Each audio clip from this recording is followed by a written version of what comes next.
Magandang hapon mga kalapatids. Kagigising lang natin. So ngayon, galing akong hardware mga kalapatids, nakalabas na ako kanina. So yan, nakaready na si Kobe. Alam mo yung nagagawin, aakyat tayo. Bumili ako ng scraper tapos yung tali mga kalapatids. Yan, dala ni Kobe dahil mag-aano nga tayo. Tatalian natin yung ating loop dahil malakas yung hangin paghapon. Ay, naiwan ko yung kape ko, nak. Oh, dyan ka lang ha. Stand up ka lang dyan. Huwag ka gagalaw. Wait lang, naiwan ko yung kape. Dapat may tara tayong kape. Yun, nakakita tayo mga kalapatids. Nako. Nakapasok tong isa, oh.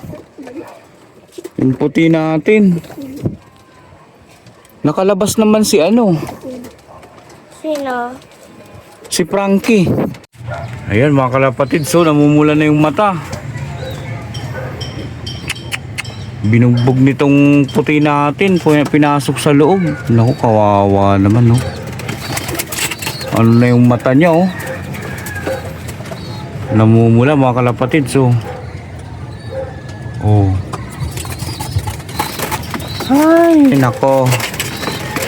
Ba't kasi pumasok dyan? Di ka naman kailangan dyan. Ha? Ang tapang pa naman yung mga kalapatids kasi may ano yan eh. May inakay ito. Ayun yung inakay niya. Daddy, Po? gusto ko naglinis ako dito sa labas.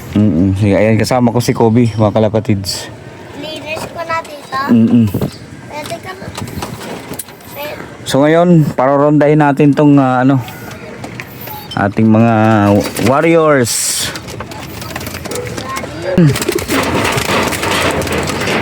Ayan na, rumondo na sila mga kalapatid. So ayan. Ayan sila mga kalapatid. So Sumama doon. ganda ng cellphone natin mga kalapatid. So buwang kuwa yan, oh. Cellphone to ng asawa ko, hiniram ko mga kalapatid. Sabi ko subukan kung ano pang vlog. Ayan sila, ikot-ikot lang. So ito na mga kalapatids, hawak na natin yung panali. So lalagyan natin ng mga tali yan, tapos dito natin iano sa gilid. Tapos yung iba, maghahanap ako ng talian dyan kasi pag mahangin, amihan kasi ngayon mga kalapatids, galing dyan yung hangin, oh. So kailangan pasiguro tayo lagi kasi nasa bubong tayo, delikado pag may mahulog na gamit sa baba. May mga bata pa naman naglalaro, kaya siguraduhin natin na safe tayo. Diyan sa likod meron na yan eh, panghabagat naman yan mga kalapatids na tali. Ayan, kung nakikita nyo yung blue na yan, yung blue na tali, yan yun, nakatali yan dun sa likod. So tara, umpisa na natin.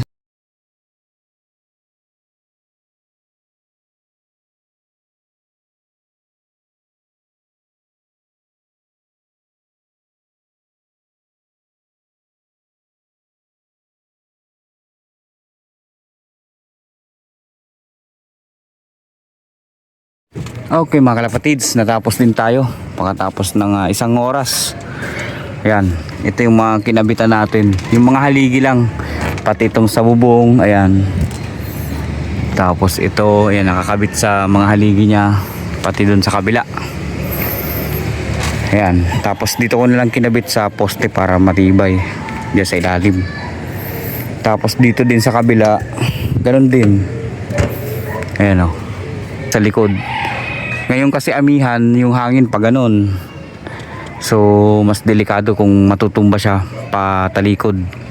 Kaya mas priority ko na matalian dito sa harap. Yung sa likod naman naka-ready na yun pang habagat. Kung sakaling mag-rainy season na, tagbagyo, meron na siyang tali. Tapos ito gagawin ko tong breederan. Yan, ayusin ko na lang siguro. Tapos yan sa ilalim, lalagyan ko din ng mga pang breeder kasi ilalabas ko yung mga yan. Hihintayin ko lang na mawala itong ating dalawang young bird dyan. Ayan, Pag nawalay na natin yan, tsaka natin gagalawin kasi may stress. Kawawa naman si Puyo. Ayan o. Namumula yung paligid ng mata niya mga kalapatid. So kung makikita nyo, ayan o. Ayan o. Tinukaan ang tinukaan ni nitong natin. Sino ba to? Yung kulay puti. Ayan o. Tapang kasi niyan kasi may inakayan mga kalapatids. Kaso hindi ko alam kung ba't siya nakapasok dun. Kaya ngayon tinakpang ko lang sako. Ayan yung tinatayuan nila. Tinakpang ko para di siya makakalusot dun sa gilid. Teritoryo niya din kasi yan. Kaya siguro nagsungit siya. Pinasok niya. Kaya plano ko na talaga ilabas yan dito. Ngayon naayusin lang natin ng konti. Tapos yan, ito na yung landing board na inayos natin Yan, para pag hindi sila masanay dyan sa taas, dadapo sila dito. Tapos pasok. Itong bubong ayusin pa natin yan. Pero tsaka na pag may oras na talaga tayo. Day off kasi natin ngayon Lumamig na yung kape ko.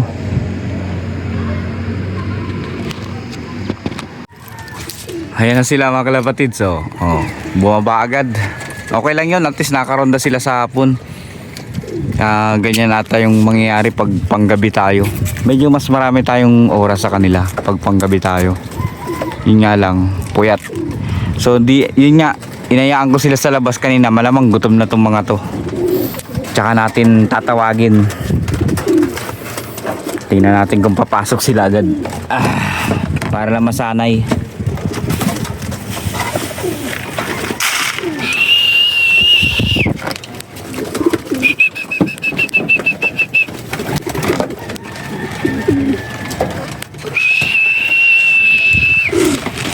Natin. Yan, bumaba agad.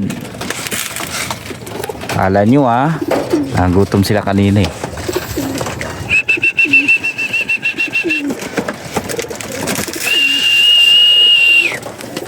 Yan, konti lang lalagay natin mga kalapatids para hindi sila na-overfeed. Ayun yung brown sa labas. Ito yung makulit talaga, yung dalawa.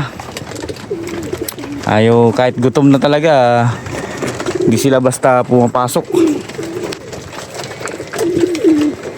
Yan. Tawagin natin sila. Ito yung natin. Yan, konti-konti lang.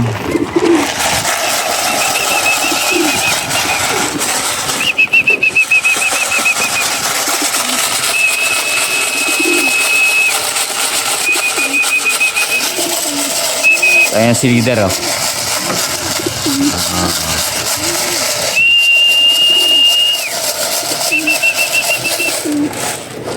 Pasok na. Di pa kayo gutumin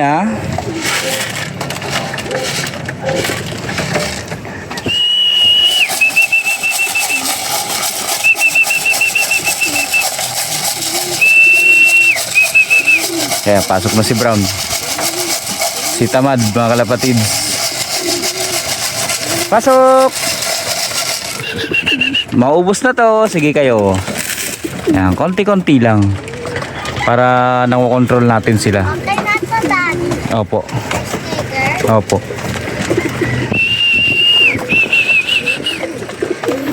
Pasok na. Ayun si Basil Maubos yung pagkain. Sige. Sige, di ka pa. Yan, di ba? Mga kalapatids, pumasok agad. Tataka ko saan kaya nakadaan si Reno, namumula na yung mata niya mga kalapatids. Kawawa naman Nadali si Puyo mga kalapatids. Binugbog ni ayun namumula yung mata Ayun binugbog nawala yung yung niya. Parehas na sila may tama din si si Frankie. Yan si Frankie may tama din Grabe, salbahe. Yan, pumasok na din yung isa. Oh. Hindi ka makakain dyan sa labas. Oh, di ba mga kalapatids? Ayaw nila pumasok kanina kasi busog. Eh nung hinayaan natin sila sa labas. Yan, pakonti-konti lang lalagay natin. Para di sila ma-overfeeding. Mantala ayan si Kobyo. Binubuksan niya yung ano.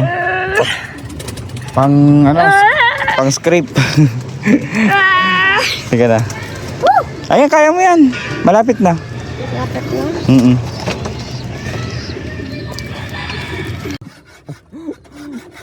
Ginagamit niya yung bagong bili nating scraper, mga kalapatids. So yun mga kalapatids, maraming salamat sa inyong panonood. At shoutout sa ating mga bagong followers. Mga katrabaho ko, shoutout sa inyo. Salamat sa pag-support nitong page ko dito sa aking pangalapati. Maraming salamat. Magandang gabi.